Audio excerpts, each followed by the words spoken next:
సంవత్సర కాలం తర్వాత మాజీ ముఖ్యమంత్రి కేసీఆర్ ఫామ్ హౌస్ నుంచి బయటకు వస్తాడు, గాలి మోటార్ వేసుకుని ఇలా జగిత్యాలకు వస్తారట. కానీ ఈ సందర్భం లోపల తన్నీర్ హరీష్ రావు ఢిల్లీ పోవడం జరిగింది. ఢిల్లీ ఎందుకు పోయింది అంటే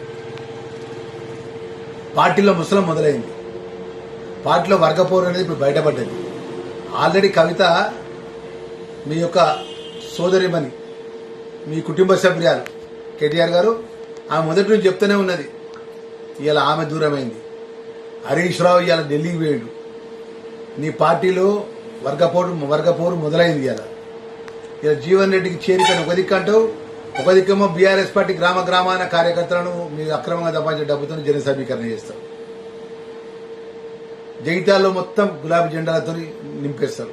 నింపుకోండి, బహిరంగ సభ ఇచ్చుకోండి. బీఆర్ఎస్ పార్టీ బహిరంగ సభని ప్రకటించుకొని మాట్లాడితే బాగుంటుంది.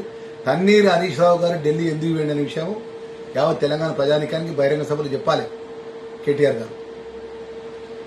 ఈ విధంగా వర్గ పోరాలు చేసుకుంటా కాంగ్రెస్ పార్టీ గౌరవ ముఖ్యమంత్రి రేవంత్ రెడ్డి పార్టీని ఏ విధంగా నిర్వీర్యం చేయాలి, ఏ విధంగా సీనియర్ నాయకుడు జీవన్ రెడ్డిని మా కాంగ్రెస్ పార్టీలో తీసుకుని ఆయన భుజం మీద తుపాకు పెట్టి అందరినీ మొత్తం కాంగ్రెస్ పార్టీని ప్రభుత్వాన్ని తిట్టాలి, ముఖ్యమంత్రి గారు తిట్టాలి, ప్రభుత్వాన్ని ఇకాటాలు పెట్టే ఆలోచన దురాలోచనలు చేస్తే మీ పార్టీ ఈరోజు రెండు వర్గాలుగా వీరిపోయే ప్రమాదాన్ని పొంచి ఉన్నది. దానికి తెలంగాణ ప్రజలకు జవాబు చెప్పాలి కేటీఆర్ గారు, మాజీ ముఖ్యమంత్రి కేసీఆర్ గారు, టీఆర్ఎస్ పార్టీ అని చెప్పి ఈ సందర్భంగా డిమాండ్ చేస్తూ, ఎప్పుడు కూడా మీ కుటిలమైన మనస్తత్వం 2 సంవత్సరాలు పట్టినే కాంగ్రెస్ పార్టీ ప్రభుత్వం మీద రేవంత్ రెడ్డి గారి మీద గంత అక్కసు ఎందుకు, గంత కుట్ర ఎందుకు, గంత కుతంత్రాలు ఎందుకు? ఇవాళ ప్రజలు అన్ని గమనిస్తాను. మీరు మాట్లాడే మాటలు ఒక ముఖ్యమంత్రి గారిని పట్టుకొని నోటికి ఎత్తొస్తంత మాట్లాడతారు కేటీఆర్. ఇలా కేటీఆర్ గారు మేము ఏదంటే మేము మాట్లాడలేమా?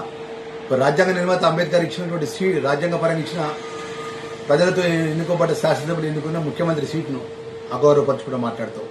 ముఖ్యమంత్రి అంటే గౌరవం లేదు, అదే అహంతో మాటలు, అదే ప్రభుత్వంలో ఇంకా నేను కొనసాగుతున్నటువంటి నీ మైండ్ ఆలోచన ఏదేమైనా కూడా నీ యొక్క తన్నీరు హరీష్ రావు నీ బావగారు ఎక్కడికి పోయిండో, ఢిల్లీలో ఏం చేస్తాడో, ఢిల్లీలో ఏ పార్టీని కలుస్తాడో, ఏ పార్టీని సంప్రదిస్తాడా, ఏం జరుగుతుంది అనే విషయం రేపు ఇప్పుడు జరగబోయే బహిరంగ సభలో తెలంగాణ మీ జరిగే సభలో కూడా ఆ సభ ద్వారా ప్రజలకు తెలియజేయాలని చెప్పి ఈ సందర్భంగా డిమాండ్ చేస్తున్నాం.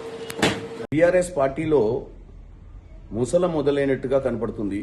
ఎందుకంటే జీవన్ రెడ్డి గారు ఎప్పుడైతే కాంగ్రెస్ పార్టీని వదలాలి, బీఆర్ఎస్లకు పోవాలి అంటే ఆ పార్టీలో ఉన్న నాయకులు జీవన్ రెడ్డి గారు చేరిక మీద వాళ్ళకే కొంత అండర్స్టాండింగ్ లేకుండా ఉన్నట్టుగా క్లియర్గా కనపడుతుంది. ఎందుకంటే హరీష్ రావు గారు సీనియర్ నాయకుడిగా ప్రాంతంలో ఉండి హరీష్ రావు ఏ రోజు కూడా జీవన్ రెడ్డి గారిని పార్టీలోకి ఆహ్వానించడానికి కానీ ప్రయత్నాలు కానీ చేసినట్టు కనపడలేదు. రెండోది, కేటీఆర్ గారు జగిత్యాల పోయినప్పుడు మొదటిసారి జీవన్ రెడ్డి గారిని విదేశాల నుంచి వచ్చి హరీష్ రావు గారి ఇంటికి వెళ్ళి బతిలాడి తీసుకుపోయిన, ఎందుకంటే చూడటానికి బాగుండదని, ఎవరైనా హరీష్ రావు రాకుండా ఓన్లీ కేటీఆర్ వస్తాడని. నెక్స్ట్ డే ఎప్పుడైతే కేసీఆర్ ఫామ్ హౌస్కి తీసుకుపోయారో జీవన్ రెడ్డి గారిని, హరీష్ రావు గారు పోకపోవడంలో కూడా మనకు క్లియర్గా కనపడుతుంది ఆంతర్యం. ఇక పోతే ఆల్రెడీ ఆ పార్టీల కవిత పార్టీతో సరిపోక కొత్త పార్టీ పెట్టి బయటకు వచ్చింది. ఇప్పుడు హరీష్ రావు గారు ఈరోజు పొద్దున్నే, ఎందుకంటే కేసీఆర్ గారు సంవత్సరం రోజుల తర్వాత మొట్టమొదటిసారిగా ఒక బహిరంగ సభకు జగిత్యాలకు వచ్చింది కూతురు ఈరోజు. దానికి హరీష్ రావు గారు అటెండ్ కాకుండా ఢిల్లీ ప్రయాణం చేయండి. దీన్ని బట్టి చూస్తే ఏమర్థమవుతుందంటే బీఆర్ఎస్ పార్టీ భవిష్యత్తు అంధకారంలోకి పెట్టేట్టుంది. ఎందుకంటే హరీష్ రావు గారు ఢిల్లీలో ఎవరితోటి మంతనాలు చేయడానికి వెళ్తుండు, ఆయన భవిష్యత్ ప్రణాళికలు ఎలా వేసుకుంటుండు అనేది క్లియర్గా మనకు తెలిసిపోతుంది. ఇంకా 2 రోజులైతే తెలుస్తుంది ఢిల్లీలో ఎవరెవరిని కలిసి వస్తుండ అనేది. కాబట్టి కేసీఆర్ గారు ప్రతి సంవత్సరం ఏదో ఒక టైంలో ఒకరోజు పండుగ చేయడానికి బయటకు వచ్చి ఒక చిన్న సభ పెడతాడు. ఈరోజు కూడా అదే విధంగా జీవన్ రెడ్డి గారి సభకు పోతుండు.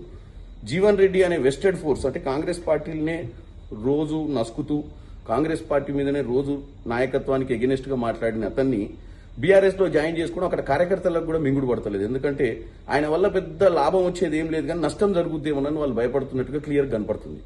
కాబట్టి వీళ్ళు ఏంటంటే వీళ్ళు పొద్దున్న లేస్తే ఏదో షో పుట్టప్ చేయాలనుకుంటారు, కానీ వాస్తవంగా వాళ్ళలోనే పలు సమస్యలతో సతమతం అవుతూ మా దగ్గర ఉన్నటువంటి మేము ఎవరినైతే జీవన్ రెడ్డి లాంటి సీనియర్ నాయకులు, ఆయన సీనియర్ నాయకుడే, కానీ ఆయనను ఎన్నోసార్లు ఎన్నో విధాలుగా బతలాడి ఆయనను ఏదో విధంగా ఆయనకు సముచిత స్థానం కల్పించినా ఇక్కడ నచ్చక అక్కడికి పోతుండు. కాబట్టి ఆయనకు అవగాహన లేదు అక్కడ ఏం జరుగుతుందో.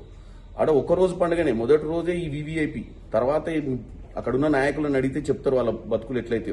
మొదటి రోజు నాటుకోడి, తర్వాత అసలు గేట్ కాడికి కూడా రానియరు. కాబట్టి ఈ యొక్క పరిణామాలు అన్ని చూస్తుంటే ఈ యొక్క బీఆర్ఎస్ పార్టీ భవిష్యత్తు చాలా కష్టకాలంలోనే ఉన్నట్టుంది. ఎందుకంటే కేవలం కాంగ్రెస్ పార్టీని వ్యతిరేకించడానికి ఈరోజు మేము కాళేశ్వరం పోతున్నాం, కాళేశ్వరంలో జరిగిన అవకతవకలు చెప్పే ప్రయత్నం చేస్తున్న సమయంలో ఒక సభ పెట్టి ఏదో పెద్ద నాయకుడిని తీసుకుంటున్నాము, కాంగ్రెస్ పార్టీ నుంచి తీసుకోవడంతో కాంగ్రెస్ పార్టీ వీక్ అవుతుందని చెప్పడానికి ప్రయత్నం చేస్తున్నారు వాళ్ళు.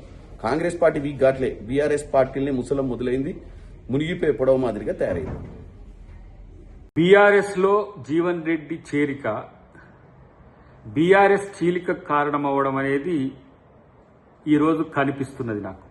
ఎందుకంటే మొదటి నుంచి హరీష్ రావు జీవన్ రెడ్డి గారి చేరికను వ్యతిరేకిస్తున్నట్టుగా తెలుస్తుంది. ఎన్నోసార్లు హరీష్ రావుకి ఇష్టం లేకపోయినా కేటీఆర్ బతిలాడుకొని జీవన్ రెడ్డి ఇంటికి తీసుకుపోవడం, లేదంటే కేసీఆర్ కాడికి తీసుకుపోవడం అనేది జరుగుతుంది. కానీ ఈరోజు జీవన్ రెడ్డి చేరిక రోజు ఎందుకు హరీష్ రావు రహస్యంగా ఢిల్లీకి బీజేపీ నాయకులతో వెళ్ళినట్టుగా ఒక అనుమానం ఉంది. ఈరోజు ఢిల్లీకి వెళ్ళింది దేనికోసం, బీజేపీ పార్టీ నాయకులతో కలిసి వెళ్ళిపోయినట్టుగా చర్చ జరుగుతున్నది. రెండవది, ఆయనకి ఇష్టం లేకున్నప్పటికి కూడా బలవంతంగా జీవన్ రెడ్డి గారిని వీళ్ళు చేర్చుకోవడం, వాళ్లకు ఐరన్ లెగ్గా జీవన్ రెడ్డి కల్పియడం అనేది కేసీఆర్ కేటీఆర్ పట్టించుకోకపోవడం అనేది కూడా ఇదొక కారణంగా చెప్తున్న పరిస్థితి. ఏడాది కాలం పాటు ఫామ్ హౌస్లోనే ఉన్న కేసీఆర్ తన రాజకీయ స్వార్థం కోసమో తన కొడుకు రాజకీయాల కోసమో ఇలా జీవన్ రెడ్డిని తెచ్చుకుంటుండు అనడానికి ఈరోజు వాళ్ళు చేరికను పెద్ద బ్రహ్మాండంగా క్రియేట్ చేసి ఒక ప్రయత్నం చేసినప్పటికీ కూడా ఇలా హరీష్ రావు అలక వెనుక, లేదంటే హరీష్ రావు నారాజు వెనుక ఉన్న ఆంతర్యం ఏంటి, పార్టీ చీలికకే తను ప్రయత్నం చేస్తుండా అనే అనుమానం మాత్రం డెఫినెట్గా ఉంది. బీజేపీ నాయకులతో కలిసి వెళ్ళడం దేనికోసం అనేదానికి మరి బీఆర్ఎస్ శ్రేణులే లేకపోతే బీఆర్ఎస్ నాయకులే సమాధానం చెప్పాల్సిన అవసరం ఉంది. ఒకవైపు ఏమో కవిత తన ఇంట్లో నుంచి బయటికి వెళ్ళి ఒక కొత్త పార్టీని పెట్టుకొని హరీష్ రావుని టార్గెట్ చేస్తున్నది. ఇంకొక వైపు హరీష్ రావే బీఆర్ఎస్ నుంచి బయటికి వెళ్లాల్సిన పరిస్థితి జీవన్ రెడ్డి ద్వారా వచ్చిందనే ఒక ఫీలింగ్ కనబడుతున్నది. ఇలాంటి సంక్షోభ సంక్లిష్ట సమయంలో కేసీఆర్ తన రాజకీయ ప్రయోజనాన్ని జీవన్ రెడ్డిలో వెతుక్కోవడం అనేది ఏ విధంగా ఏమంటాము వాళ్ళకు వర్కౌట్ అయిద్దో కానీ డెఫినెట్గా జీవన్ రెడ్డి చేరిక బీఆర్ఎస్లో చీలిక కారణం.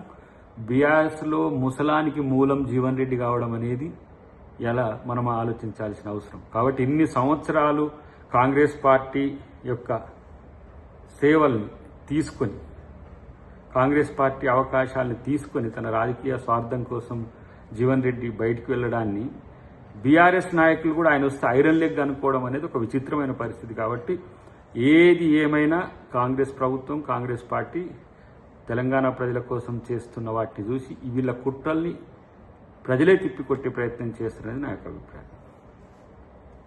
పౌరుషం వేరు, పొగరు వేరు. మా సీఎం గారేమో పౌరుషంతో బతుకుతాడు, ఈయనేమో పొగరుతో బూత్లో మాట్లాడి గలీజ్గా మాట్లాడుతున్నాడు. ఎక్కడో చదివినా ఏదో ఉద్యోగం అంటాడు. మా సీఎం గారు అంటుండే అక్కడ పోయి ఇది అడిగిండి ఇది అడిగిండి అని. ఆ మాటలలో అదే కనబడుతుంది.